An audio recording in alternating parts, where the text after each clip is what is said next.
birds singing in the dead of night. Take these broken wings and learn to fly all your life. You were only waiting for this moment to arise. Hi everybody, and thanks so much for joining us. I'm your host, Josh Powers, and we're here at Cox Studio thanks to our friend Dave and our entire production crew, which is comprised tonight of all young adults, even adults on the autism spectrum. So this is a unique opportunity we have here, and I am honored to interview Laura Jean Vaughn, who is a mom of children on the autism spectrum. So welcome, Laura Jean. Thanks so much for being here. Thank you for having me, Josh. It's you know, I've always said that moms have the hardest job in the world, and to add children with autism, I just think adds to that. So I applaud you, and I thank you for being here today, and I'm excited to interview you. I appreciate that. Thank you for having me. So you have 3 kids, you were saying to me before, David, Robert, what's the third one's name? Charles is the oldest. Charles, okay, so all boys. Yes. That was fun, right? Yes. Oh, yes, it's fun. They're all older now, though. Yes, they are. Charles is 25, David is 21, and Robert just turned 18. Okay, and they're all on the autism spectrum. That's correct. Okay. Yes. And did they go through? Now we're doing this program today through ASRC, which is Autism Spectrum Resource Center of Connecticut. Yes. Were they involved in that, or were they? Did they ever go through? I was involved before the establishment of the center with Lois Rosenwald. She had a support group many years back before ASRC was formed, and she was really instrumental in helping me through the process of learning to advocate for my sons and trying to get what's best for them. Okay. So it was almost, ASRC was more you used it than your kids, would you say? Yes. Even though there's a lot available now, right now they're not taking advantage of the programs there. Okay. Yeah. So what age were your kids diagnosed at? They're older now, but... They are. It was all around the age of 5, which is considered late now, but Charles's pediatrician noticed that he wasn't interacting with the other children, so she recommended that I take him for an evaluation at Yale Child Study Center in New Haven.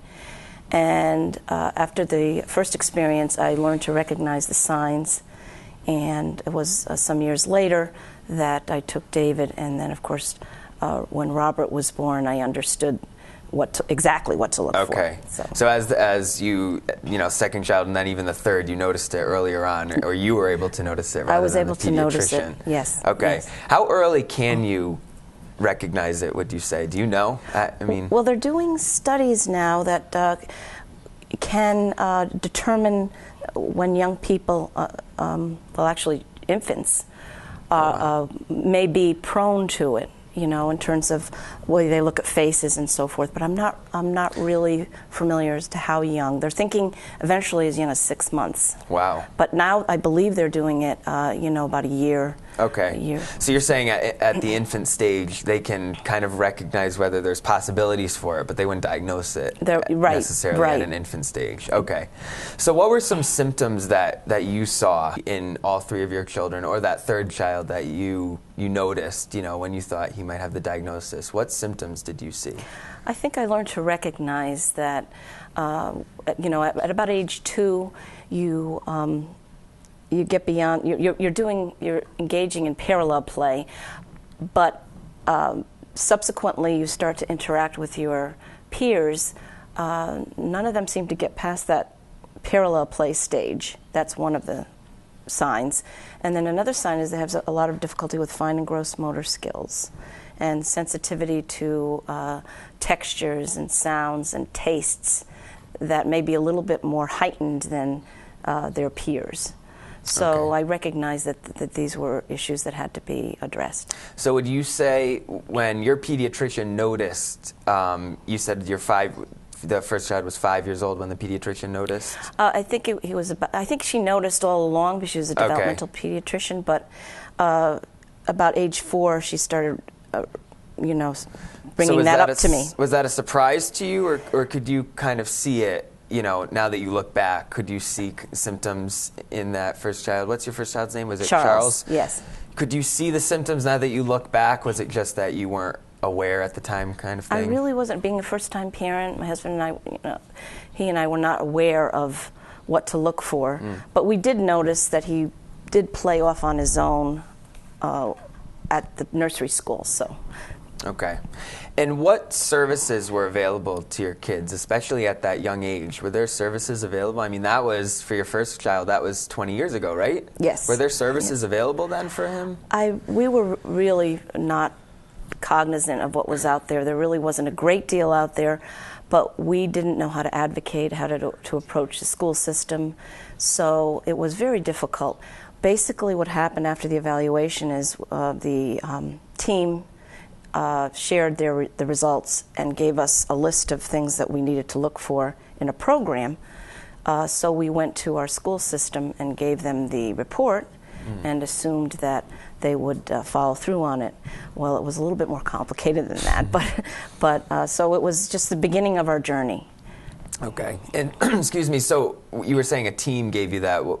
I might have missed it, but who gave you that evaluation that you handed to the school? You said it's a team. A multidisciplinary team at Yale Child Study Center. Okay, There's a so that was through your psychologist, doctor. yes. Okay. A psychologist, a speech person, Okay.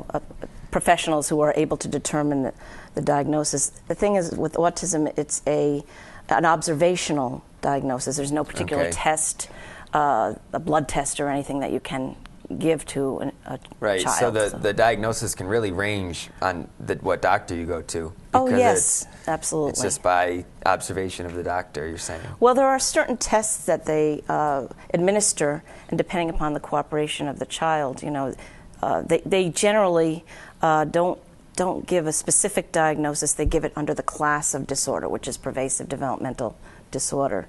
But they don't say what kind because it's too early to determine that, and it will be more evident later on as the child grows. Okay. Is there like one test a doctor would do, kind of just an overall test, whether it be, on paper or a different motor skill kind of test that would help the doctor to determine whether they, have autism or not? Because I feel, I was talking with Sarah Reed in the last interview, and she was saying how, way before, everyone just kind of got lumped into that mental retardation or intellectual disability area. Mm-hmm. It wasn't autism really, and now it's more separated because it's a very different thing, both of them. Yes. So is there one test, would you say, that that doctors do Well, I think to kind of determine that, or? Yes, I think there's a series of tests that help determine where an individual is on the continuum, but you're looking for a scatter in ability.